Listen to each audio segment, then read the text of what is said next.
Good morning, ladies and gentlemen. Good morning. So, in this live stream, I'm going to talk about Britain being absolutely doomed. It's looking like, well,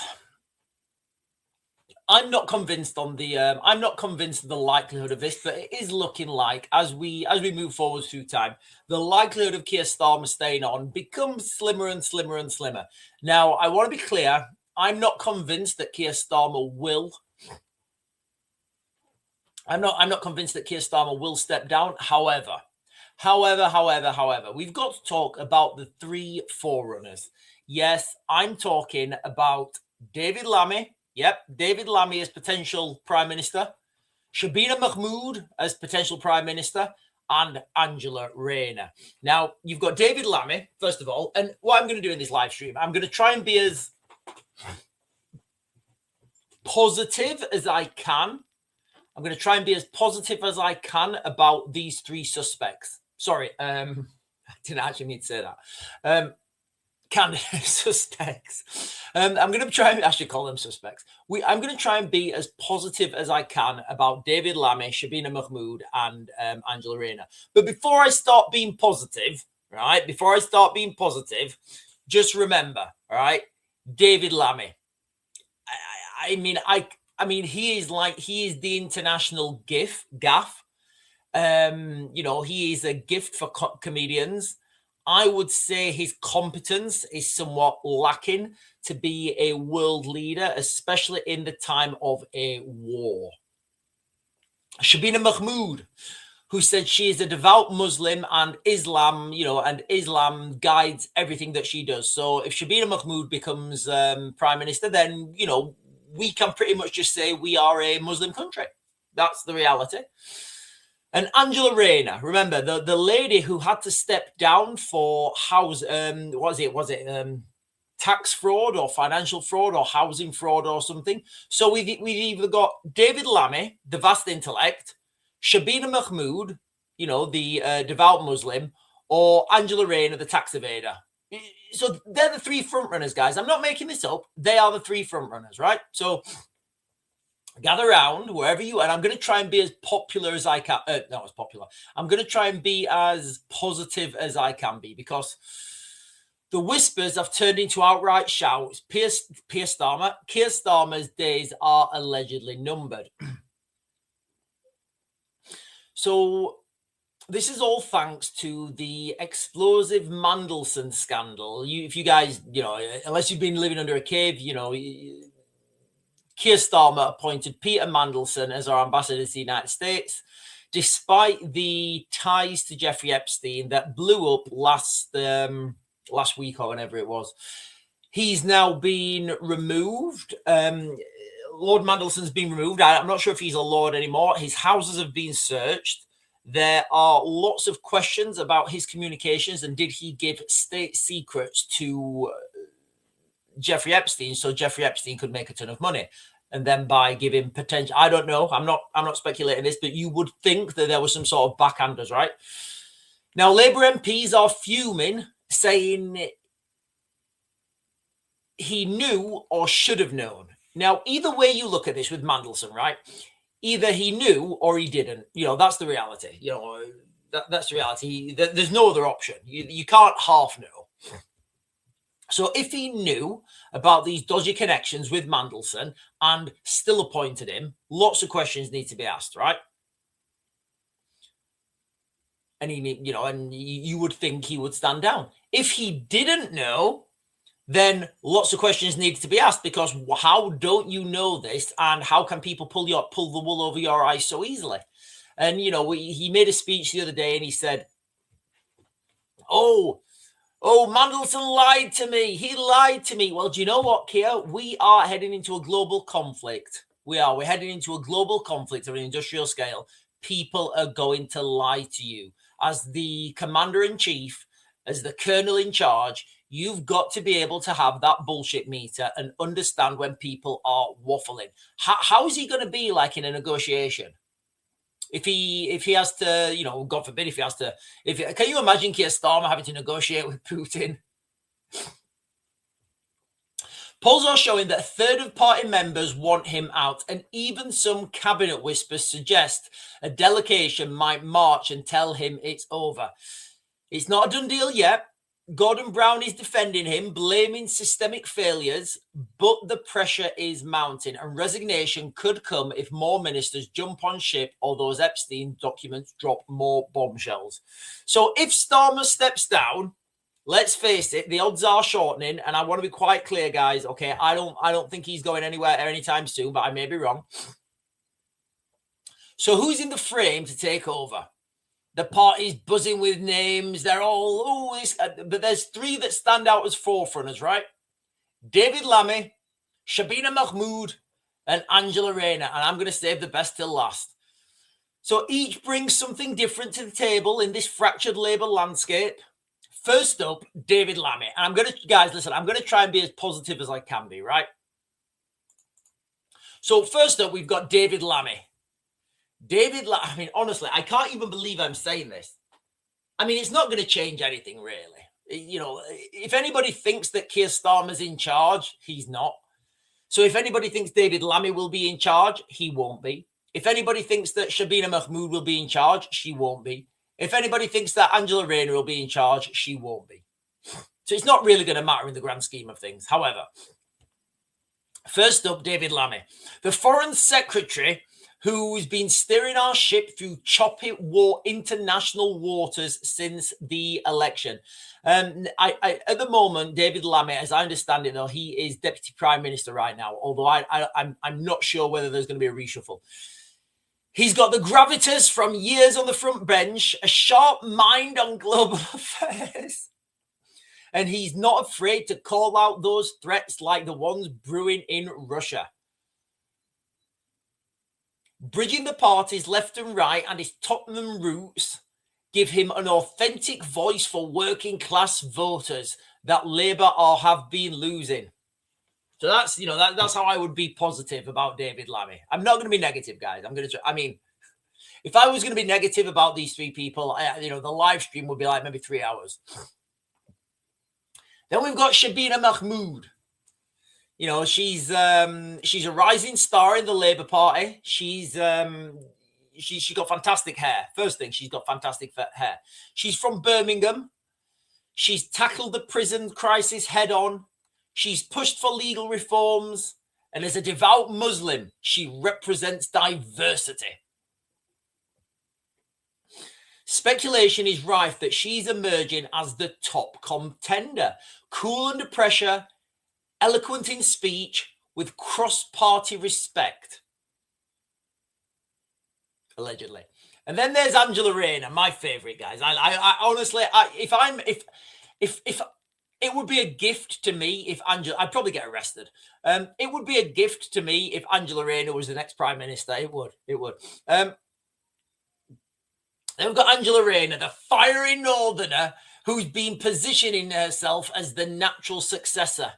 From care worker to cabinet heavyweight, Angela Rayner's got the no-nonsense talk, championing workers' rights, housing and levelling up. She's battled through scandals of her own, but she's come out swinging. Her left-wing credentials could rally the Labour base if the party decides on a vote. Either one of these three could be the next Prime Minister, guys. If anybody thinks there's somebody else in the, if anybody else thinks there's somebody else out there, please, tell me who it is. So either one of these three would be, would be a reshaping of Britain in big ways. But now here's the kicker, guys. Tensions in the Middle East, Ukraine. Who knows what's next? The big question that I've got for everybody is, I think I asked this at the beginning, can you see any of these, even Keir Starmer, as like a wartime leader? Can you see Angela Rayner with like a bomber jacket on? Not bomber jacket, with like a camouflage jacket on with a helmet. Right, come on, lads. We've got to go and get them Russians. The proper rape bad over there. Go and get them.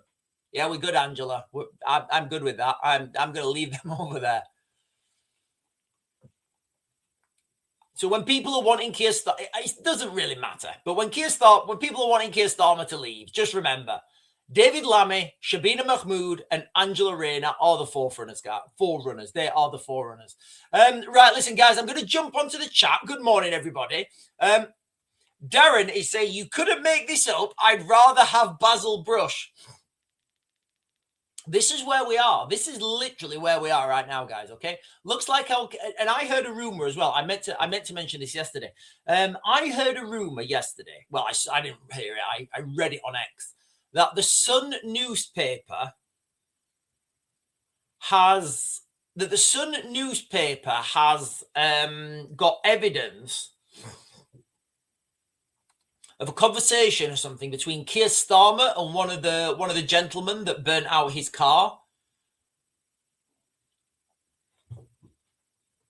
And if that comes out, you can imagine what's going to happen there. And it's like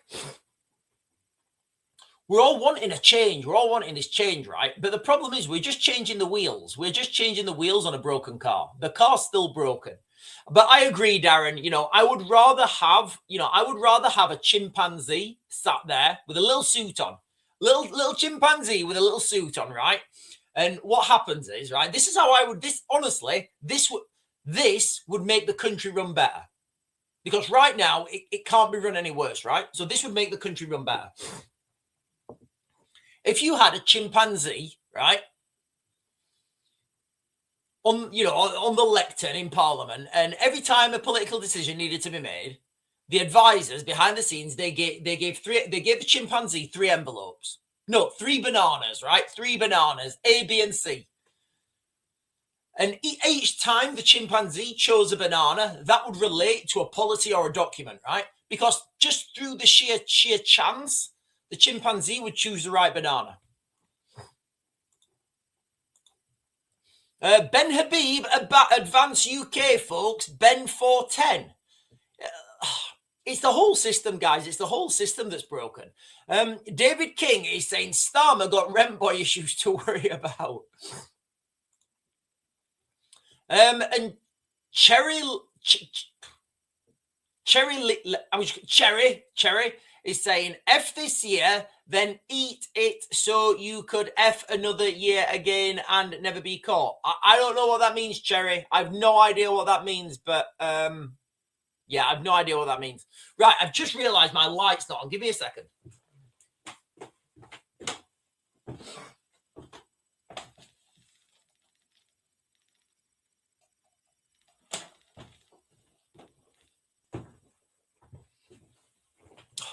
Yeah, I was in a bit of a rush this morning. The fuse had, the fuse in the fuse box had tripped last night for some reason, and I was running around the house trying to figure it out what had happened. Listen, I think we're getting a lot of a lot of positivity from Basil Brush. James Brook is saying, Sean, I also heard Starmer will step down next week. Is it true? I don't know. I don't think he will, guys. I don't think Starmer will step down. I just don't see it, right? I don't see Starmer stepping down.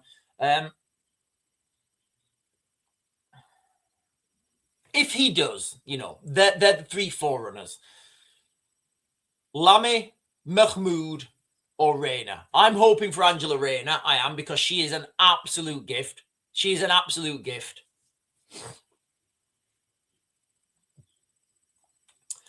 Paul is saying, the way things are going, I would be surprised if we end up with a digital PM. Yeah.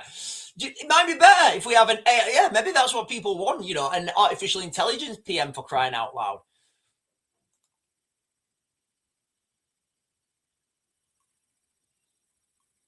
Right, listen, ladies and gentlemen, if you're joining for the first time, I'm talking about how Britain is doomed. We literally, I don't know how we got in this situation. I don't know how we got here, but this is where we are right now. We are in modern Britain right now, where we have a choice. If Keir Starmer is removed, or if he steps down, and again, I don't think he will, however, it could happen, right? So if Keir Starmer steps down, we have got 3 people ready to take his place. And the first person is David Lammy. He could take his place. He's the Deputy Prime Minister, so it would make sense, right, that, you know, Keir Starmer would, David Lammy would take that place, you know, naturally. You know, your Deputy Prime Minister would take over. So in that context, you've got David Lammy taking over, right? The second person who people are polling is the second person who they're polling is Shabina Mahmood. You know, devout Muslim, lots of diversity. We all need more diversity in Britain, guys. Can you imagine? If you think diversity is bad now, can you imagine how bad things would be if Shabina Mahmood took over?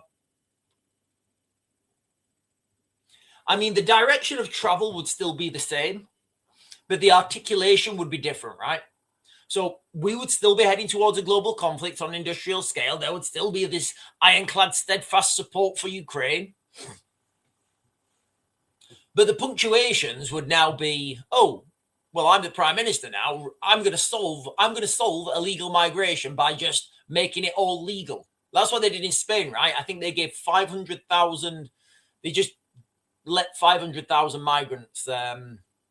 They just made it legal, basically, in Spain. They just made it legal, basically, so it's not legal anymore, and that clears the backlog. A good way. So you know how we've got this backlog. There's this backlog of, I don't know, hundreds of thousands of asylum cases, right? And the government bodies are working through them. I would say they're working through them, and they're being very lenient who they give asylum to, because in the context that if they don't give someone asylum, that means they have to remove them. And if they have to remove them, it's expensive. If they stay, they just become another vote. So a good way to deal with that, right? Okay, imagine if you're working through, and I've seen this. This happens all the time in the military. You know, imagine if you're working late on a Friday, right, and your boss wants to go home, and you've got to approve or reject. You've got to read all these letters and approve or reject each one, right? And your boss wants to go home on a Friday. And you've got loads of letters to do. And he's like, right, just approve them all and just fucking deal with it. Yeah, just approve them all. That's it. Then you've dealt with the backlog, right? And then we've got Angela Rayner. Remember, Angela Rayner was the housing minister. And all of a sudden, she managed to afford like a very expensive house. Very peculiarly. And then she had to resign because of like tax fraud or something. I can't, you know what? I can't remember what it was. I'll let you know how the scam works, right? I'll let you know how the scam works. And I'm not saying Angela Rayner's guilty of this at all. Okay, guys? I want to be clear. I'm not saying Angela Rayner's guilty of this at all. But a good way to, if you've got a mate, right, who's a building developer, I don't know, maybe a boyfriend or something, I don't know. Go and check that out. So let's just say that who's the last comment? David King. Oh, David King's talking about Eyes Wide Shut. So you know the movie Eyes Wide Shut? I'm going to do another video later on today. I'm going to do a midday video, and it's going to be wilder than the one I did yesterday. So yesterday, midday, I came on and I did a wild video. It was only a short video, about 10 minutes or something. And I was talking about Pizzagate, right? Last night, I watched a video. It was, it's a man and a woman. I think they're married. They're Reduction or something, Redacted. It's called Redacted, right? I watched the Redacted podcast last night with David Icke. Fantastic. I think it was like 1 hour 40. I'm gonna do a live stream later on this afternoon, and I'm gonna talk about that. I'm gonna talk about Eyes Wide Shut. I'm gonna talk about some absolutely wild stuff that my brain just does not compute. My brain doesn't compute. Anyway, sorry, I was talking about the scam. Right? So let's use Sean. Right. So Sean Pearsons, right? This is how the scam works. Okay. So imagine, right?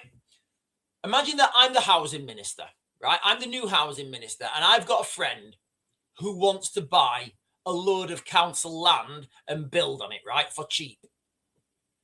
What I do is I say, right, okay, mate, what we're going to do is we're going to auction off some council land. And we know this is happening. We know that our land is, we know that council land is being auctioned off to developers. We know places like allotments are being auctioned off. We know places like garages are being auctioned off. You know these little bits of land that we used to build on in the in the 60s and 70s, and it used to and it used to make people's lives better. We know that this land is being sold off, right? We know this 100%. So what would happen is,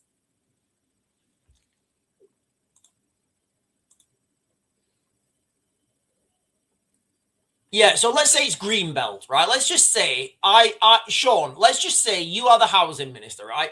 And I'm your dodgy mate. I'm your dodgy mate called Dave, right? This is how the scam works. And of course, I'm not insinuating that Angela Raynor's guilty of this at all, right?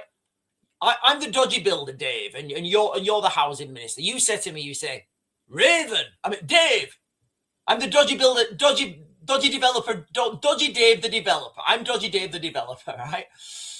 You come up to me and you say, right, Dave, if you give me some money, I'll tell you when these auctions are. And I say to you, I say, right, Sean, there's a very particular piece of land that I want. And you say, righto, I'll get it for the proper good time. So what you do then is you say, right, okay, I don't know, where's she from? I think she's from Bradford or something. Right, Bradford Council. That bit of land over there, any of these spare bits of land, I want me to sell them off because we don't need them. We don't need them anymore. And then the council will say, oh, but Angela, but Sean, how are we going to do this? And you say, right, well, we're going to have a new way of doing this. So it's all proper, good and fair because we don't want any dodgy developers coming in, right? We don't want none of them dodgy developers. So what she said, so what will happen is then they will have a new online portal, right? They set up a new online portal, taxpayer funded. And it becomes very difficult to register for that online portal.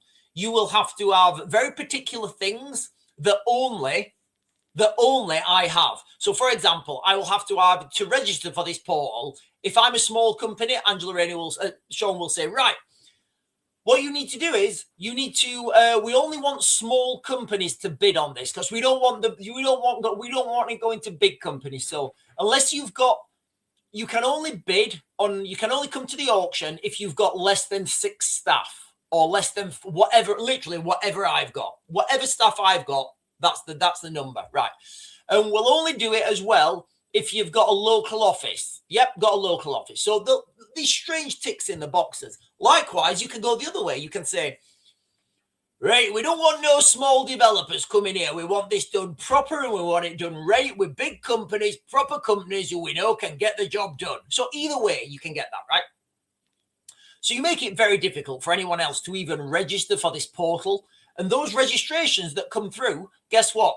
Angela Raynor's probably... Sean has his mate there looking at the application forms. And guess what? There's only one application form that gets processed, and that's mine. Everything else gets lost in admin, right? So the day of the auction comes, right? The day of the auction comes, and they're selling off this land, this Greenbelt land, allegedly. I'm just saying how the scam works. And I turn up to the auction venue, and I'm the only one there. Oh, I'm the only one here. Yeah, well, I bid £1. Yep. Oh, did I get it for it? No. Well, listen, don't worry. I am going to develop this. I'm going to build this into flats and apartments, and I'm going to rent it back to you. And then you are going to pay me for the land that you just gave me. It's worse than the Chagos deal. Honestly, it's worse than the Chagos deal, guys. Imagine it, right? You're the council and you own the land. You give it to a developer, then pay the developer. Excuse me, mate. Yes. Can I give you money and can I give you this land and then pay you for it? What? Can I give you this land and then pay you for it? So that's how the scam works, guys. Allegedly. That's how the scam works. I don't know. I love Angela. Honestly, you know when she gets up and she's talking, I didn't know about me taxes, me. I'm an uneducated woman, me, but I made it to top at Labour Party. If I can do it, anyone can. Gelda Riviera is saying the main contributor to the Tories are building companies, and of course, Labour want houses for immigrants. No resistance and no respect the land our ancestors left us, just traitors selling it. I agree, mate. It's just traitors selling it.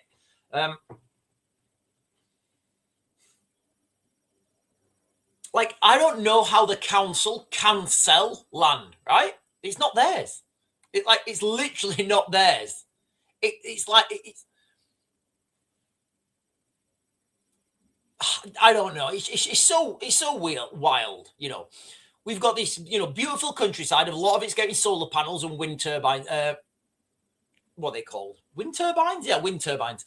You know, a lot of it's getting solar panels and wind turbines on it. You know, I know we need energy. I do. I know we need energy. Bandagain is saying Chagos all the way. It is, guys. Listen, it is. So you know all these allotments and stuff that's been sold off in the United Kingdom. Look, and let me be clear. I don't know if this is happening, but if I was to do the scam, that's how I would do it. That is literally how I would do it. So listen, ladies and gentlemen, if you are joining for the first time and you've just jumped on, right? We are talking about how Britain is doomed. There's no off-ramp now. There's no off-ramp, okay? Keir Starmer, it's looking like it's not looking. I don't think Keir Starmer is going to resign, but he may. I may be wrong. And if he does, David Lammy, Shabina Mahmood, or Angela Rayner will take his place. Can you imagine? Like, can you imagine David Lammy, right? Can you imagine this? Can you imagine this sequence of events now?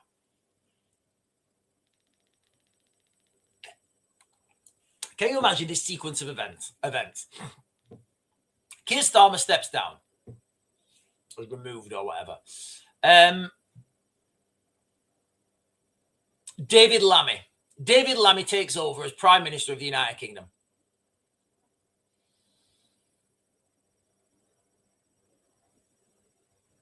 We get into a war with Russia. David Lammy has to go and negotiate terms with Putin. He won't even talk. They won't even talk to David Lammy. He doesn't have credibility. And I don't mean that, you know,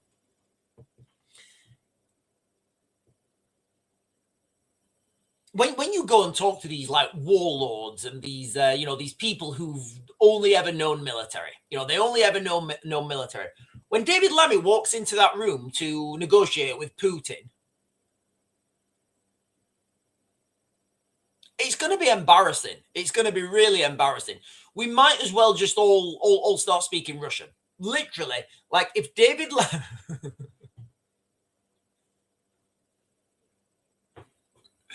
Can you imagine, right? Listen, would this surprise anyone, right? Would this surprise anyone, right? So imagine there's a war between Britain, you know, imagine NATO minus the United States gets sucked into a war with Russia in Ukraine, right?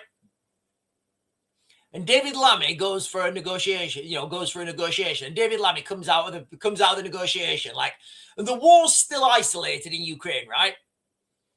Right, the war's still isolated in Ukraine. Imagine David Lammy comes out and he gives a speech and he's like, I've negotiated with Putin and we've negotiated that from Birmingham down will now be Russian. And you're like, what? Hey, how you negotiated that, Lammy? You know, it wouldn't surprise me, you know. Or he starts giving Russia parts of Britain. It would not surprise me. Bo's a head teacher is saying, I would rather have Putin than Starmer or Lammy any day of the week. I mean, in the West, there's this image of Putin. And listen, Putin's still a World Economic Forum guy. He is. He's still team World Economic Forum. He's bringing in digital. He's already brought in digital ID. He has. I don't know if you guys know that, but in Russia, they have digital ID. It's already in. It's done. It's a done deal. Ticked in the boxes. All the boxes, they have digital ID. That's how they recruit people in Russia, right? So imagine that, right? You're there in Russia and you get a text message on your phone. Oh, yeah. I'm in the army now. I've got to go and report to the office. So I think people need to be, careful what they. I need a haircut, don't I, guys? I don't know how long I can do this hair. It's really doing my head in now. I think I'm about to break. Yeah, I think I'm about to break. I think I need a haircut. Look at that bit there, just dangling out at the side. That's wild. Yeah, I think I need a haircut. I think it's going to happen. So we need to be careful what we wish for. I don't think Putin would be any.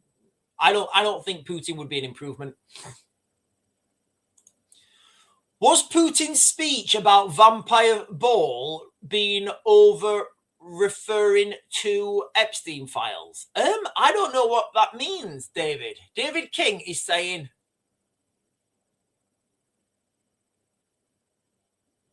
Was Putin? I don't know. I must have missed that speech, mate. I must have missed that speech. I don't know what. I don't know. I don't know. I must have missed that one. I don't. If you give me more context, I'll try and respond. But I don't know what that speech was. Four Paws is saying pubs have always been a place for people to gather and share opinions on what is happening. Shut the pubs and this won't happen. All part of the plan. Yeah, and the other part of the plan as well is like banter now in a pub is so if somebody says something in a pub, right? So here's the thing, right? So if somebody says something in a pub that one of the staff hears and doesn't like, then it's the manager of the pub who's responsible, right? So if you go into a pub now, right, and you say something that one of the bar staff don't like, that's an offense against the manager, and the manager's then liable. And you're like, what? How is that even a thing?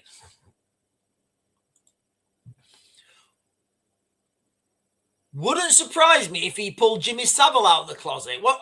And Jimmy Savile's alive? I don't think Savile's alive. But listen, we're in 2020. We're in 2020. We're in 2020. What is it? 2026. Nothing surprises me anymore. Grow your hair out. Gravity will take over. Oh, I don't know how long I can do it. It's like I'm trying to grow my hair like Aragorn, the King of Men. And I found out that he had a wig. In Lord of the Rings, he had a wig on, right? So I'm thinking, oh, man, like, do I really need to grow my hair that long? I think I might just have it cut. Sean Parsons is saying you can't have tax evaders as PM. Don't know how dodgy Angie is still in Parliament. We would be in court, if not jail. Different. Yes, exactly. Absolutely exactly. So the three front runners, ladies and gentlemen, David Lammy. Do you know what? I'm going to ask AI. Ask AI, what are the negative traits of David Lammy?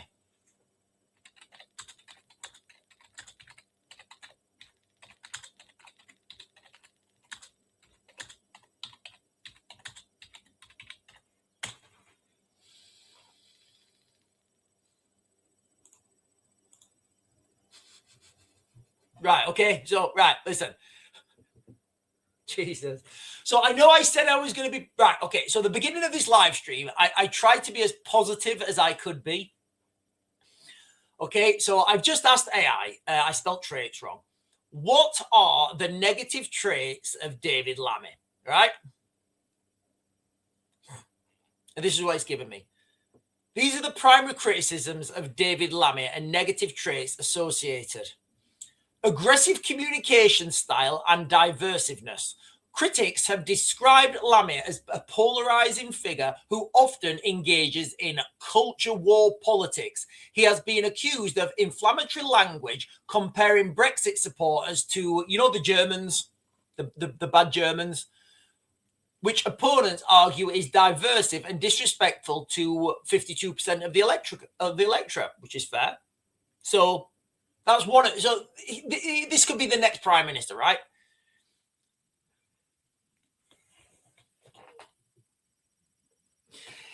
So what other negative comments are there about David Lammy? Issues with judgment and diplomatic fox.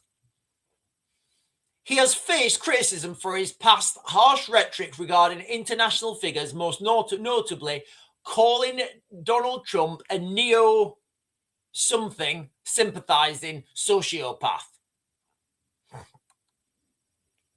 which opponents argue is unwise for a foreign secretary tasked with maintaining a special relationship with the US. He was also criticised for geography gaffes in Parliament, suggesting that Libya was next door to Syria. He's done lots of gaffes, hasn't he? Allegations of inconsistency and opportunism. Performance in high-pressure situations. He has been criticised for his performance during parliamentary questions with accusations of evading or providing evasive answers. Some reports describe him as out of his depth or inept. So inept. So if David Lammy gets elected as the next prime minister, we have somebody who people are calling him inept. It just keeps going on. Overplaying identity politics. This is a very polite way of putting it. Listen, guys, I'm going to share this with you because I'm not making this up, right? I'm reading this, right? I'm going to share it because I don't want anybody to think I'm being overly negative. This is what AI is telling me, right? Intellectual, and I know I've spelled traits wrong, all right? Intellectual inconsistency. In a 2009 Celebrity Mastermind appearance, David Lammy mistakenly stated that Henry VII came after Henry VIII. So that's David Lammy. So that's literally David Lammy. Let's see what he says about Shabina Mahmood.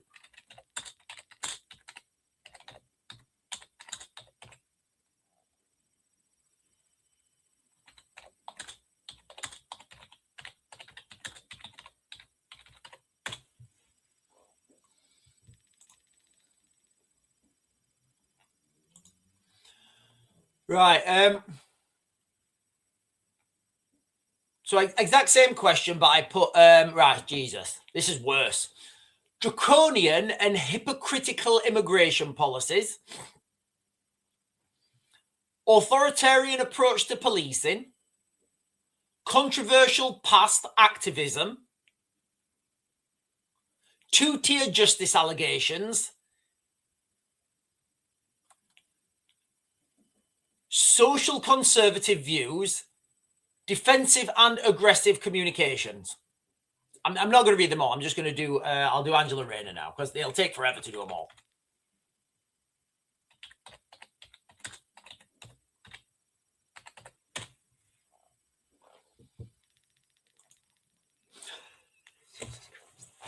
This one's the biggest one. Literally, this one's the biggest one. Right. So I'm just gonna give the headings, right?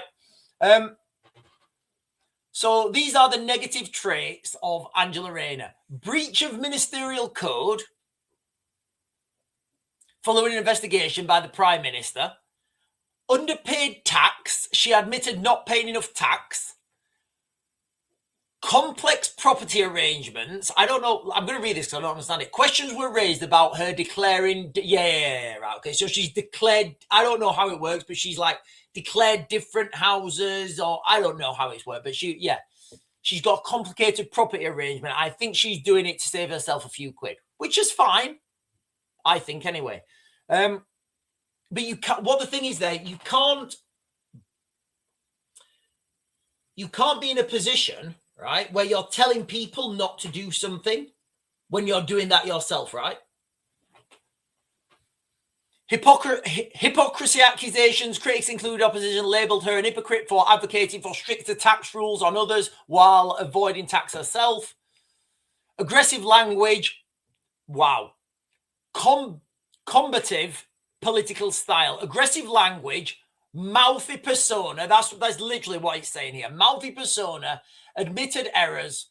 3 pads Raynor, focus on lifestyle. Yeah, so we've got the working class warrior. You see her out in was it Ibiza? I'm Angela Raynor in Ibiza. I'm having a right good time. I'm having a proper right good time. Thanks, Lord Ali. So they are our 3 front runners, ladies and gentlemen. There are 3 front runners, and if you think things are bad now, you can only imagine how bad they will be, an order of magnitude worse if and when this happens. Borrow is saying tax is voluntary until you don't pay it. I don't know what tax is, guys. It's so wild. I was talking the other day about this tax on the website. It's a website that you sell, Vinted. I think it's called. Guys, if I'm wrong on this, somebody put it in the chat. So there's this website, right, and it's called Vinted.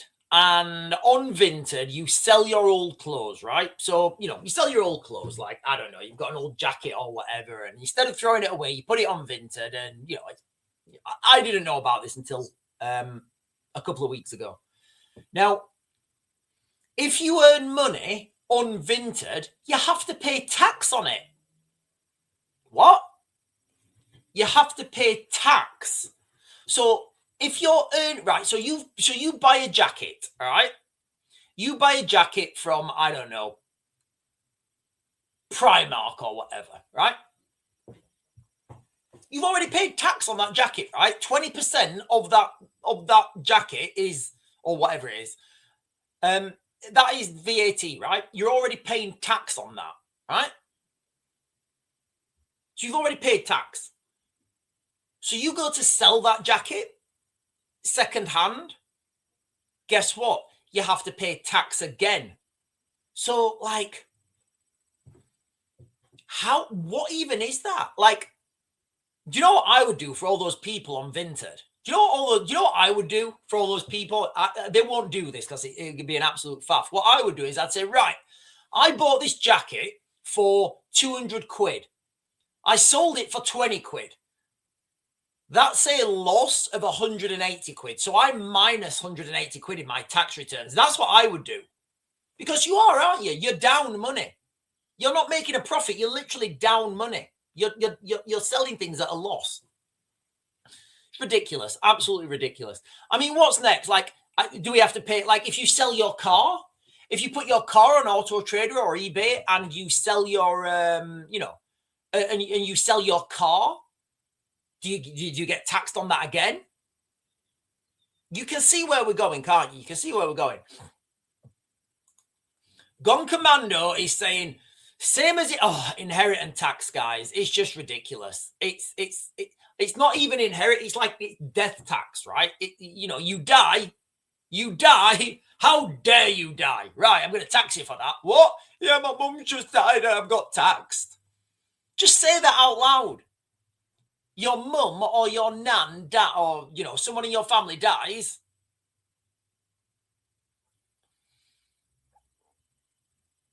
And you get taxed. It's absolutely ridiculous. So the money, right? So imagine this, right? You do well. If you can, imagine you start a business in the United Kingdom, right? You've started a business in the UK, especially now, and you've earned a bit of money, right? You're putting money away for your kids because ultimately that's why you do things, right? You put money away for your kids. You're saving up. You're right. Okay, 20% on that. Yeah, got my staff paying their national insurance. Yep. Right, I'm retired now. I've got my money. Dead.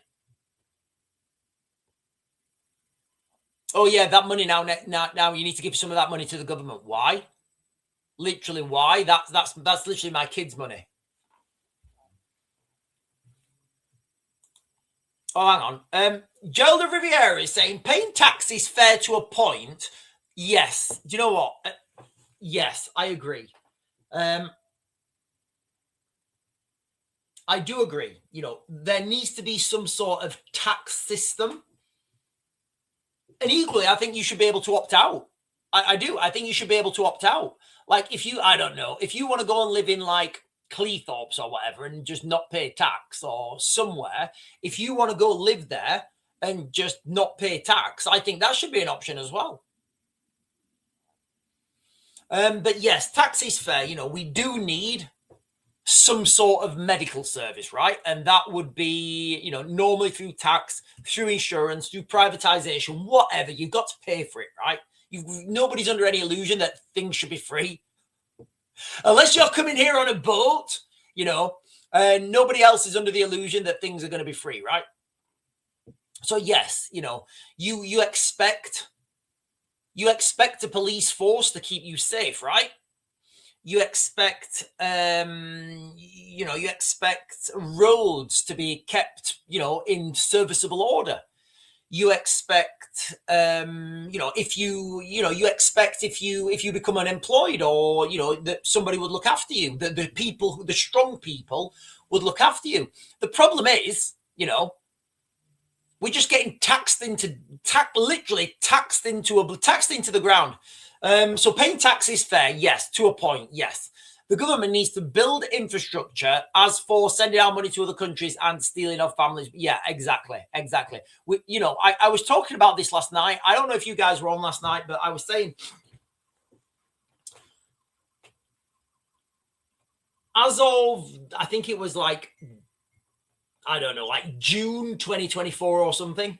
It was 2020. I can't remember the month. But Britain had sent over 500,000 artillery shells to Ukraine. Now think about that. What if that were 500,000 laptops that they had given to children in the United Kingdom, you know, underprivileged children in the United Kingdom? What if that was, you could probably even get more. What if that was a million smart, you know, a million tablets? I don't mean like things you swallow. I mean like smart tablets, smart devices. 1 million tablets. You can get a tablet for about 200 quid or whatever, and, you know, an artillery shell are about 500 quid.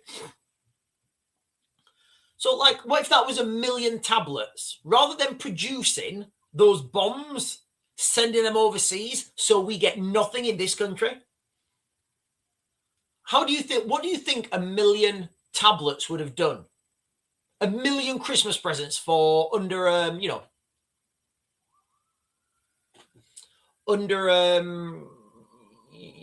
children whose families are struggling, right? I think that would be a better use of that money.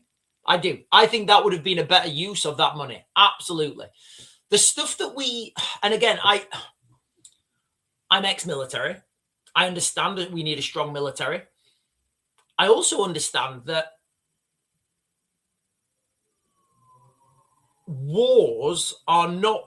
battles are won by the soldiers, right? Wars are won by a population. So you can send your soldiers out to Afghanistan, to Iraq. They can do all the battles. They can do all the battling. They can do all the good stuff. If the country forgets about them, the country's not bothered, you've lost that war. You've lost that war because nobody cares. You just flick it on the news. Yeah, 6 more people came back through Wootton Bassett. Yeah, they're not allowed to go through Wootton Bassett anymore because there's, you know, there's Muslim protesters now, and they have, you know, they don't have that ceremony. They just, you know. So all these things that the money that it fascinates me how much money we send abroad.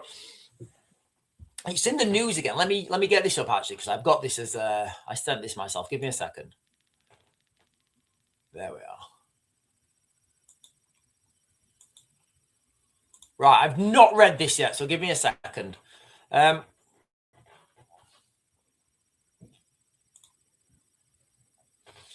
First 100 Ajax vehicles withdrawn, yeah. So let me just share this with you. I'll just share this headline with you. First 100 Ajax vehicles withdrawn and awaiting upgrades.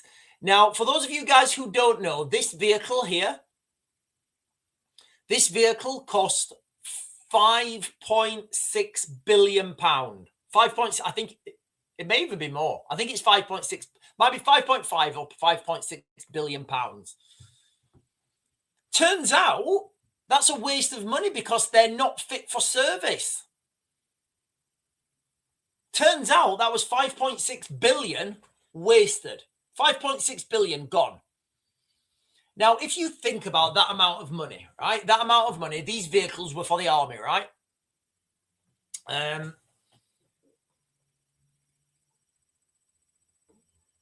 It's a fun. I mean, the numbers here are unbelievable. So, 5.6 billion pound is enough money to give everybody who's currently in the military, everybody in the army, about 70 grand. Yeah, everybody. So, privates to sergeant majors, second lieutenants to colonels, everybody, you could give them 70 grand, right? So if you know anybody in the military, just ask them, hello, mate, you know this Ajax vehicle? Yes. So, you know it doesn't work? Yes. Would you rather have 70 grand in your bank or nothing? Give me the options again. 70 grand or nothing? Yeah, this is ridiculous. The British Army's first 100 Ajax armoured fighting vehicles are currently not in service with any unit as they await upgrades. The Ministry of Defence has confirmed in a written reply to Parliament. In an answer published the 6th of February, so like Friday, Defence Minister Luke Pollard said the majority of the first 100 Ajax vehicles were withdrawn from units in 2004, with the final example taken out of service by 6 RAYNOR in October 25. He added that the vehicles are now located in Medfordville. I bet I know exactly where that is as well. And I bet I know where the Bicester holding area is as well, awaiting planned upgrades to meet the requirements for the current capability drop level before being delivered in service. So they're going to give a capability drop level. So 5.6 billion, and we want this capability. Right, okay.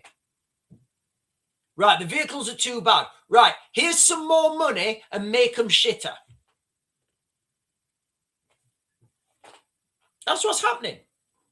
That's where your taxpayers' money is going. It's ridiculous. It should, like, nobody's going to get sacked.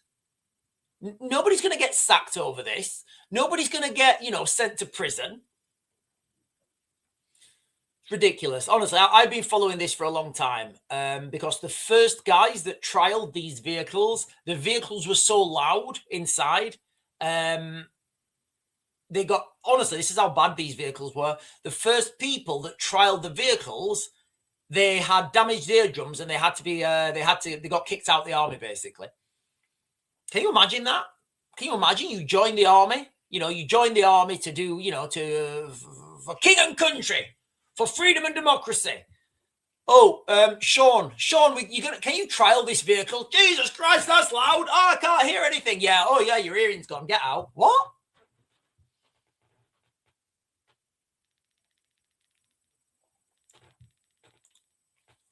Lisa Jane is saying GB News reports hundreds of illegal migrants are crossing the channel today after the bad weather period. I was just going to mention that actually. How long did it rain for? I think it's been raining non-stop, certainly where we are, since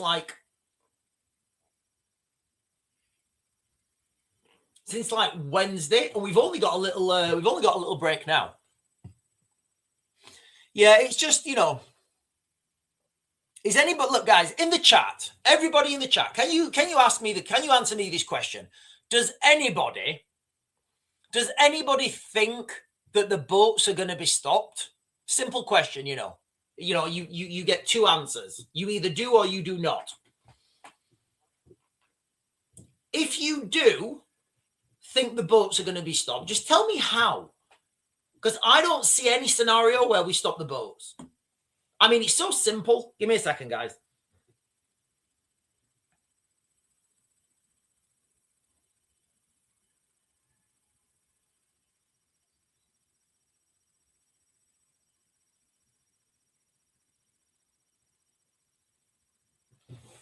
So simple. Right, let me get, you know what, I'll get this up actually. Let me get this up.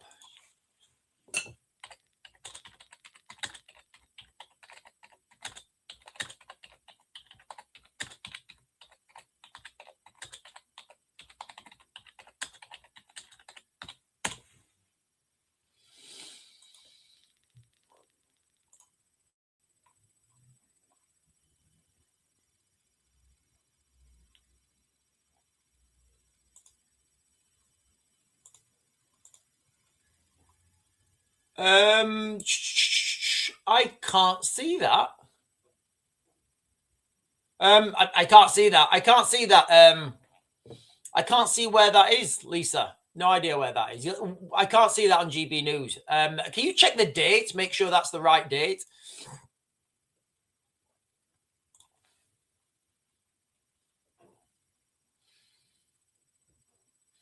Holly's saying we have a lot more death tax. We do. It's crazy, Dad. Death tax is insane. Put the Navy on the South Coast target practice. I wouldn't do that. I absolutely wouldn't do that. To me, you don't need to do that. You literally, you know, you just put the Navy on the South Coast and you just turn the boats back.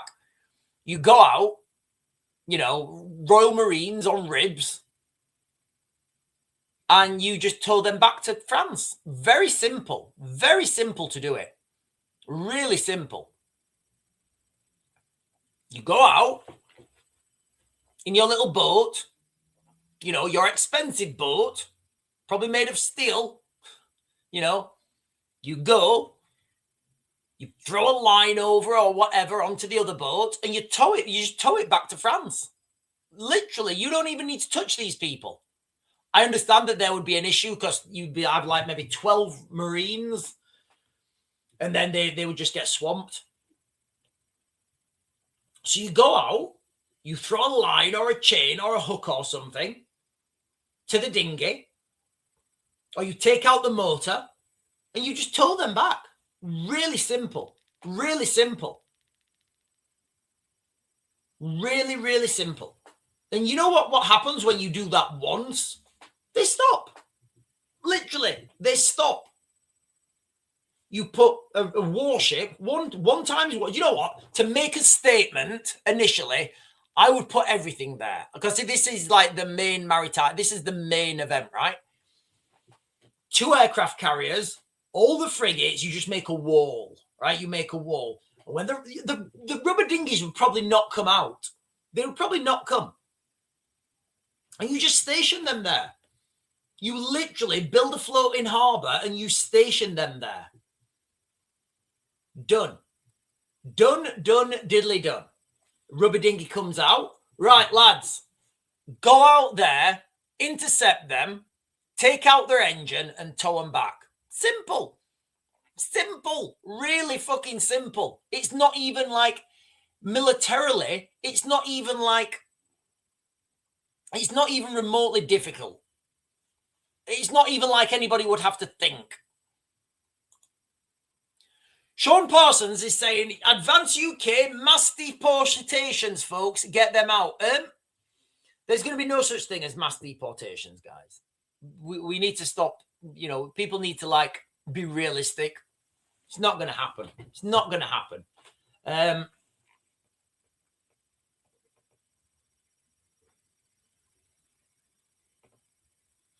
Mass deport.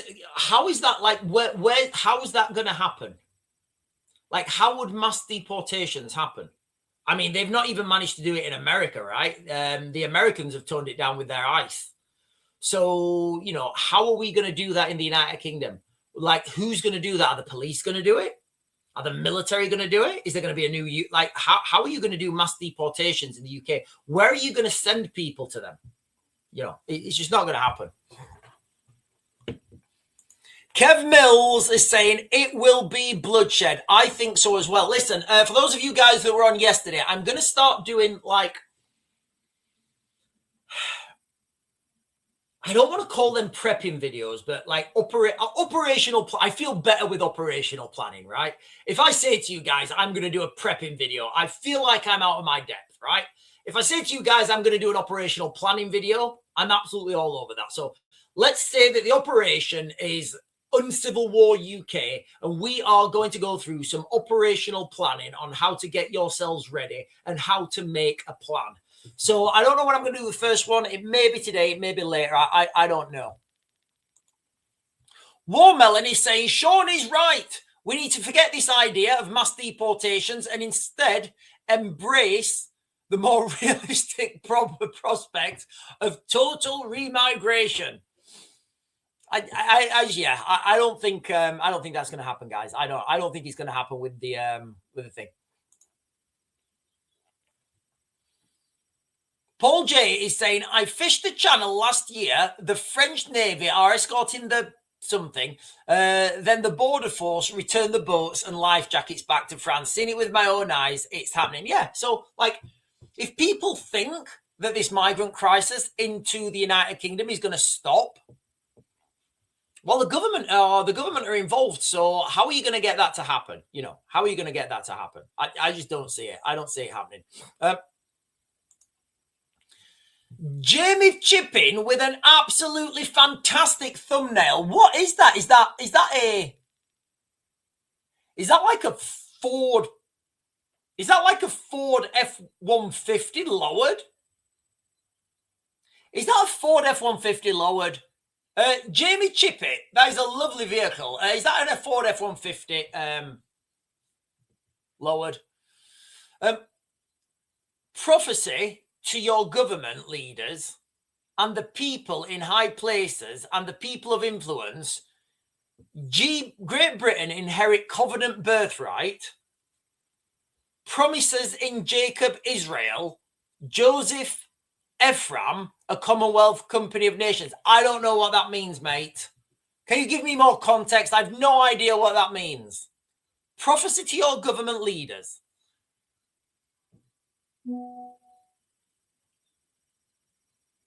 I don't know what that means. I've no idea what that means, mate. I'm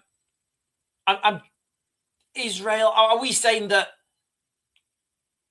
we're going to be a company promised to Israel? I don't know what that means. A Commonwealth Company of Nations promised to Israel. I don't know what that means, mate. You're going to have to give me more context. Sean, look at the doomsday map. It tells you, look at Europe. That's why they're flooding people in. Where's the doomsday map?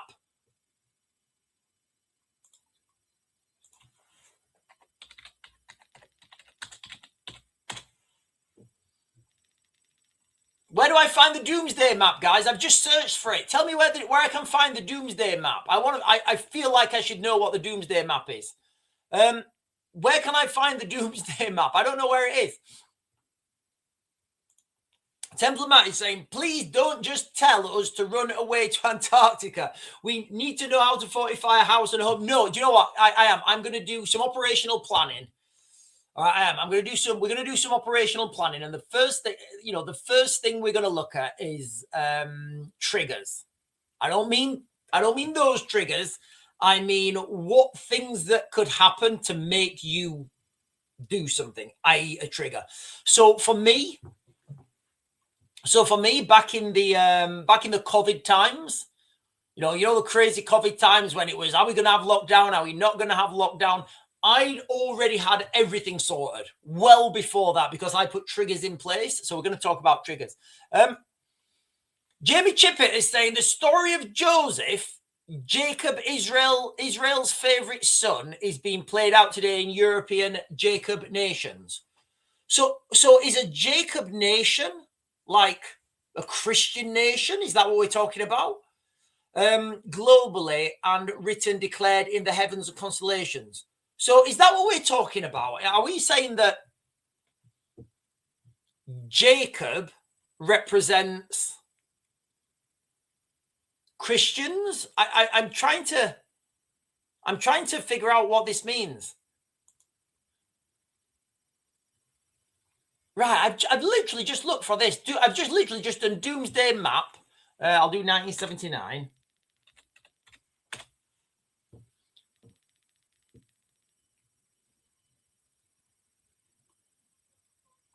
Are we talking about MacArthur's Universal Map of the World?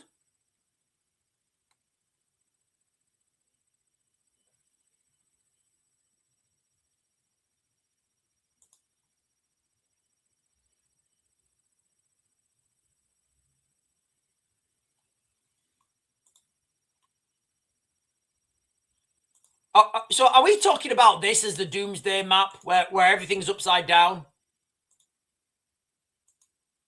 Is this what we're talking about? MacArthur's Universal Corrective Map of the World. This was 1979. Still got the Soviet Union, look. Still got the Soviet Union. It's just all upside down. I don't know what that means. Listen, guys, we're coming to an end. I'm going to start to close this down. I want to know, right? I want to know what this doomsday map is. I want to know what this doomsday map is. No, that's not it. Right, can somebody tell me what the doomsday map is? I don't know what it is.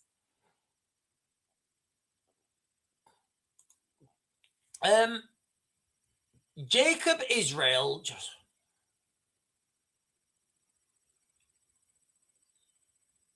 Right, okay, I'm going to have to look into this, guys. I don't know what it is. I like... Okay, if we're talking about like biblical prophecies and stuff coming, like if we're talking about biblical prophecies and stuff moving forwards, I'm not convinced that a book written like 2,000 years ago with many alterations, many additions, many interpretations is credible. I might be wrong, I might be wrong. I don't know. But what this could be is somebody using religion as like a template and using that religion to so people think that there is like some big hand of God forcing things, and it's not. So I don't know. I honestly don't know, but I'll try and have a look at that. The Jacob and the Joseph and Jacob Israel thing. But listen, this is new to me, and I still want to know where the doomsday map is. I want to know where this doomsday map is. Right, listen, ladies and gentlemen, I am going to close this down now. I'm going to be back on this afternoon, though. I'm going to be doing another wild video this afternoon. It's only going to be a short video, but last night I was watching Redacted, right? It's like it's a man and a woman. I think they're married. I don't know. They might not be. A man and a woman, basically. They do these podcasts, and they had David Icke on, and some of the things he was saying was so wild. So it blew my. The interview was fantastic. Absolutely blew my mind. I don't even know what to think anymore. So I'm going to be talking about that later on, and it is a wild one. It is. It's a wild one, and I struggle to believe it. But anyway, ladies and gentlemen, I will be right. Hang on. Let me do this. Gordon Michael Scallon Doomsday Map. Right.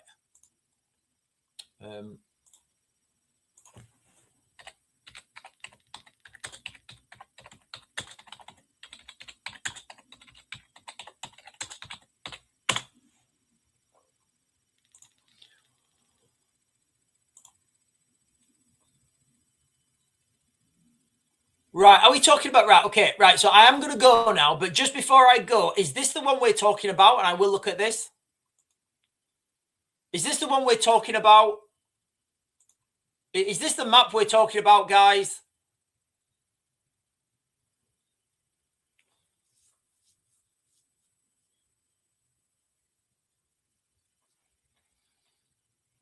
Right, I'm going to assume that this is the one that we're talking about, because that's, that is literally the exact same map that we said.